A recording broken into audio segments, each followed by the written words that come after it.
Master minds commerce చదవాలనుకునే 10th inter విద్యార్థుల తొలి ఎంపిక. నమస్తే, మీరు చూస్తున్న సుమన్ టీవీ. నేను మీ కీర్తి.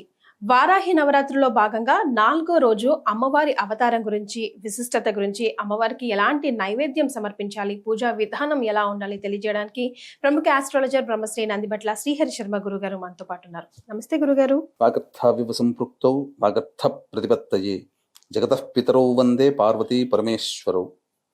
ఆదిత్యాయ చ సోమాయ మంగళాయ బుధాయ చ గురు శుక్ర శనిభ్యశ్చ రాహవే కేతవే నమః. శృంగేరి జగద్గురు పీఠాధిపతులకి, కంచి పీఠాధిపతులకి నమస్కారములు తెలియజేసుకుంటూ కార్యక్రమాన్ని ప్రారంభిద్దాం. గురుగారు, గుప్త నవరాత్రుల్లో భాగంగా 4వ రోజు వారాహి అమ్మవారి అవతారం ఏంటి, విశిష్టత ఏంటి తెలుసుకుందాం గురుగారు. ఈ వారాహి నవరాత్రుల్లో భాగంగా 3వ రోజు స్వప్న వారాహి గురించి మనం తెలుసుకున్నాం, పూజ చేసుకున్నాం. 4వ రోజు అమ్మవారిని కిరాత వారాహి రూపంలో అమ్మవారిని కొలవాలి. ఈ కిరాత వారాహి సాధారణంగా దట్టమైనటువంటి అడవులలో, చిన్నప్పుడు చెప్పుకుంటాం కాకులు దూరని కారడివి, చీమలు దూరని చిట్టడివి అని చెప్పి, అలాంటి ప్రదేశాలలో ఈ కిరాత వారాహి అమ్మవారు, అంటే కిరాతులు అంటే ఎవరు, బోయవాళ్ళు అని చెప్పవచ్చు. అంటే ఆ తెగకు చెందినటువంటి వ్యక్తులు.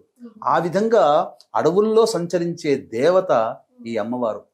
ఇంకొక అమ్మవారు కూడా ఉన్నది, వనదుర్గ అమ్మవారు, వనాల్లో సంచరించేటువంటిది. ఆ అమ్మవారైనా గొప్పదే, కిరాత వారాహి కూడా గొప్పదే. ఈ కిరాత వారాహి అమ్మవారు ఎవరంటే చాలా అందమైన దేవతట, అందరినీ కూడా రక్షిస్తూ ఉండేటువంటి దేవతట. ఈ కిరాత వారాహి ప్రధానంగా ఒరిస్సా ప్రజలకి ఆరాధ్య దైవం. కలకత్తా వాళ్ళకి కలకత్తా కాళీ, తమిళనాడు వాళ్ళకి సుబ్రహ్మణ్య స్వామి ఎలాగో, ఒరిస్సాలో ఉన్నటువంటి వాళ్ళకి ఈ కిరాత వారాహి చాలా ప్రధానమైనటువంటి దేవతట. అంతేకాకుండా ఈ అమ్మవారిని ప్రధానంగా పూజించడం వల్ల అదృష్టం కలిసి వస్తుందట, సమృద్ధి కలుగుతుందట, ఆధ్యాత్మిక శక్తి పెరుగుతుందట. అంతకంటే మించి ఈ అమ్మవారిని పూజ చేయడం ద్వారా ప్రకృతిలో వచ్చేటువంటి సునామీలు, భూకంపాలు, అల్లకల్లోలాలు ఇవన్నీ కూడా ఈ అమ్మవారు తగ్గించగలుగుతుందట.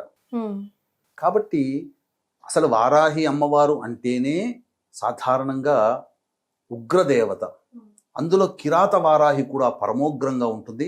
ఈ అమ్మవారిని గనక ఉపాసన చేసేటువంటి వాళ్ళు ఏదనుకున్నా సాధించగలుగుతారట. అంతటి గొప్పదైనటువంటిది ఈ యొక్క కిరాత వారాహి. కాబట్టి ఈ అమ్మవారిని ప్రధానంగా మనస్సులో ఈ 4వ రోజున ఈ అమ్మవారిని ఊహించుకుంటూ, అనగా చాలా ఉగ్రరూపమైనటువంటి అమ్మవారు, అలాగే నీలి వస్త్రముతో కప్పబడినటువంటి అమ్మవారిగా భావన చేసి, లేదా రక్త వస్త్రం అంటే ఎర్రటి వస్త్రం కలిగినటువంటి రూపము కలిగినటువంటి అమ్మవారు కోపంగా ఉంటూ, కళ్ళు నిప్పు కణికల్లాగా ఉండి నిప్పులు ప్రసరిస్తున్నటువంటి విధానంగా ఆ అమ్మవారి రూపాన్ని ధ్యానం చేసుకుని మన సంకల్పం నెరవేరాలని చెప్పి ఈ అమ్మవారిని తదేకముగా ధ్యానం చేసుకొని పూజ చేసుకున్నట్లయితే తప్పకుండా ఈ అమ్మవారు ప్రకృతిలో వచ్చేటువంటి ఇబ్బందుల్నే తొలగించగలిగే శక్తి ఉన్నప్పుడు, ఆ ప్రకృతిలో భాగమైన మనకు మన జీవితంలో వచ్చే అల్లకల్లోలాలు అంటారు కదా, ఒక్కసారి జీవితం అంతా తిరగబడిందిరా అని అంటుంటుంటారు. అంటే చిన్న పొరపాటు పెద్ద శిక్షను అనుభవింపచేలా చేసింది. ఆ చిన్న పొరపాటు కూడా మనకు రాకుండా అన్ని వేళల్లా ఈ వారాహి అమ్మవారు మనల్ని సదా రక్షిస్తూ ఉంటుంది. ఈ అమ్మవారిని పూజ చేయడం వల్ల అదృష్టం కలిసి వస్తుందని చెప్పబడింది. అదృష్టం అంటే ఏంటమ్మా, ఏ పని చేసినప్పటికీ కూడా మనము ఆ పని ఒక్క దగ్గర దాకా వచ్చి వెనక్కి వెళ్ళిపోయింది. ఉద్యోగం కోసం ప్రయత్నం చేస్తుంటారు, ఒక్క మార్కులో ఉద్యోగం పోయింది, ఒక్క మార్కులో సీటు పోయింది, అలా కొద్దిగా ఉంటే మనకు లక్కు కలిసి వచ్చేదేమో అనేటువంటి సందర్భంలో ప్రతి కుటుంబంలో ఎవరో ఒకరు అంటుంటారు, టెండర్లు వేస్తారు, ఒక్క 100 రూపాయలు మనం తగ్గించి వేసి ఉంటే మనకు వచ్చేదేమో. అంటే ఈ అదృష్టము దగ్గర దాకా వచ్చి వెనక్కి వెళ్ళి మనల్ని దోబూచులాడుతుంటుంది కదా. అటువంటి వాళ్ళు ఈ అమ్మవారిని ఆరాధన చేయడం వల్ల అటువంటి దురదృష్టం పోయి అదృష్టం కలిసి వస్తుందని చెబుతుంటారు. సమృద్ధి కలిసి వస్తుంది. సమృద్ధి అంటే కుటుంబంలో ఇంట్లో ఉండాల్సిన వస్తువులన్నీ కూడా, పాడి పంట అన్నీ ఉన్నాయనుకోండి, ఏమవుతుంది, ఆ కుటుంబం సమృద్ధిగా ఉంది అని అంటారు. ఒక చెట్టుకి మంచి పూత పూసి కాయ కాసి పండు కాస్తే ఆ చెట్టు సమృద్ధిగా ఉందిరా అని అంటారు. కాబట్టి ఎవరి జీవితం అయితే ఆనందంగా ఉండి ఎటువంటి బాధలు లేకుండా కష్ట నష్టాలు లేకుండా పిల్ల పాపలు మనవళ్ళతో సంసారం తలదూగుతూ ఉంటుంటే ఏ సమస్య లేకుండా ఉంటే ఆ కుటుంబం సమృద్ధిగా ఉందిరా అని అంటుంటారు. అలాంటి సమృద్ధి కలిగినటువంటి జీవితాన్ని ఈ 4వ రోజు కిరాత వారాహి రూపంలో అమ్మవారిని కొలవడం ద్వారా మనకు సంప్రాప్తమవుతుంది. కాబట్టి వీక్షించేటువంటి ప్రేక్షకులు కూడా ప్రతిరోజు కూడా శ్రద్ధగా చేసుకుంటూ ఉంటుంటారు. ఈ శ్రద్ధగా చేసుకునేటువంటి పూజా కార్యక్రమాల్లో హోమము పూర్ణాహుతితో సమాప్తమవుతుంది. అలాగే ఇట్లాంటి హోమం చేసుకోలేనటువంటి బాధపడేటువంటి వాళ్ళు ముఖ్యంగా 4 రోజుల పాటు చక్కగా ఎంతో వివరంగా చెబుతున్నారు. ఇటువంటి అవకాశం మనం చేసుకోలేకపోతున్నామే, ఇటువంటి ఏ రకంగా చేస్తే మనకు ఇంతటి అమ్మవారి అనుగ్రహం మనకు కలుగుతుందని చెప్పి భావించే వాళ్ళు ఉంటారు. అటువంటి వాళ్ళ కోసం చక్కటి అవకాశము జూలై 5వ తారీఖు రోజున మన పీఠం ఆధ్వర్యంలో ఈ 9 అవతారాలకు సంబంధించినటువంటి వారాహి అమ్మవార్ల యొక్క హోమాది కార్యక్రమాలు జరిపించడం జరుగుతుంది. మధ్యాహ్నం 3 గంటలకి ప్రారంభమవుతాయి. 5వ తారీఖు 12 గంటల లోపల మీ గోత్రనామాలు నమోదు చేసుకోవచ్చు. ఈ కార్యక్రమంలో నమోదు చేసుకున్నటువంటి వాళ్ళకి శక్తిపాతము చేయబడినటువంటి శంకరుంగలి మాలని మీకు అందివ్వడం జరుగుతుంది. అవకాశం ఉన్న వాళ్ళు కార్యక్రమ తదనంతరం కాంటాక్ట్ చేసి పూర్తి వివరాలు తెలుసుకోవచ్చు. గురుగారు, మరి 4వ రోజు అమ్మవారికి ఎలాంటి నైవేద్యం సమర్పించాలంటారు?